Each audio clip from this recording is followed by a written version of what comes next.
বাগেরহাটের ফকিরহাট উপজেলার আটটাকা গ্রামের কৃষক মনিরুজ্জামান একসময় চাকরি হারিয়ে মানসিকভাবে ভেঙে পড়লেও আজ তিনি দাঁড়িয়ে আছেন সাফল্যের শিখরে। হতাশার সেই অন্ধকার থেকে একটি প্রশিক্ষণকে হাতিয়ার করে নতুন করে শুরু করেছিলেন জীবনের লড়াই। আর সে লড়াইয়ের ফলেই বর্তমানে জন্ম নিয়েছে জি9 জাতের কলার বাগান, যা এখন এলাকায় গ্র্যান্ড 9 কলা নামে পরিচিত।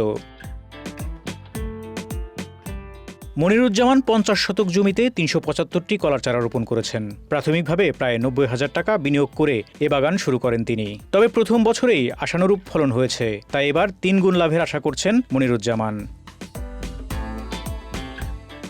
কৃষক মনিরুজ্জামানের কলার বাগানটি দেখতে আসেন এলাকার কৃষকরা। তার সাফল্য দেখে নতুন করে আশাবাদী হচ্ছেন আশপাশের কৃষকরাও। আমাদের এই অঞ্চলের মাটি অনেক ভালো।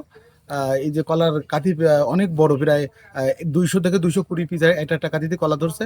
আসলে যুবক যারা আছে, যারা শিক্ষিত সমাজ বেকার আছে, তাদের বসে না থেকে তারা যদি এই ধরনের চাষে যদি চাষি হতে চায় বা তারপর কৃষি অফিসের সহযোগিতা নিলে তারাও লাভবান হবে এবং বেকারত্ব দূর হবে।